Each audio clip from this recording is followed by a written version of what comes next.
My name is Eric Pulvino, and I'm a senior consulting engineer here at Cumulus Networks. So this was a high-performance computing customer called Monash University. So they're a very big research university down in Australia, and they are very big players in the high-performance computing space. They came to Cumulus because they are running a lot of applications that are Linux-based. So on their fabric, they are deploying OpenStack all over the place on a whole bunch of different servers. Running OpenStack, as anybody will tell you, essentially requires your team to have a pretty strong Linux skill set. So we were a really good fit for their team's skill set as well as their end goal of Linux-based everything. These guys had about 50 network devices, which came out to somewhere in the ballpark of approximately 500 servers, and we needed to run some very high-performance computing applications across the fabric to support the analysis of these very large data sets for medical imaging. So there are also some concerns about privacy and multi-tenant separation and things of that nature. They had an old data center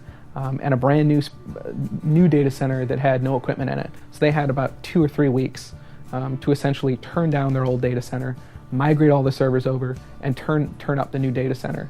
A very small tiger team of folks that are working on this gigantic piece of network infrastructure. Everything from the planning and like the individual wiring diagrams for something to the effect of like 2,500 connections, and there's an incredible amount of planning from 5 or 6 people to orchestrate and then actually deliver this gigantic migration from one data center to the new colo.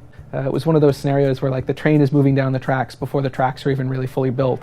So we had this data plane network that consisted of about 20 or so switches that needed to be up and running, but the management network was also being deployed with Cumulus as well. What we ended up doing is we actually deployed USB sticks everywhere. So we thought it would be a little bit quicker because we didn't necessarily know if we'd have all that connectivity in place when we needed it to, and we were under such a tight timeline to basically treat each switch as an island. And we brought a little tiny USB stick, so about 10 USB sticks with this customer, and we were flashing them 2 at a time and just popping them into different switches, walking down the row, so to speak, and programming each switch from a totally out-of-box, no programming state to a fully configured state. So it was a really interesting deployment model. We helped guide them towards, number one, a design using VXLAN that would actually scratch the itch for their applications. So we had to start and take a look at the different applications that were going to be deployed on this fabric, understand those requirements. We came up with a network design first, and we took that design, we deployed it with the automation against the network. The other thing that we did here was develop all that ZTP scripting, basically taking those USB sticks, getting some kind of initial programming on them, and getting them ready to be loaded into the switches. So all that stuff is totally custom for this engagement. It was really cool.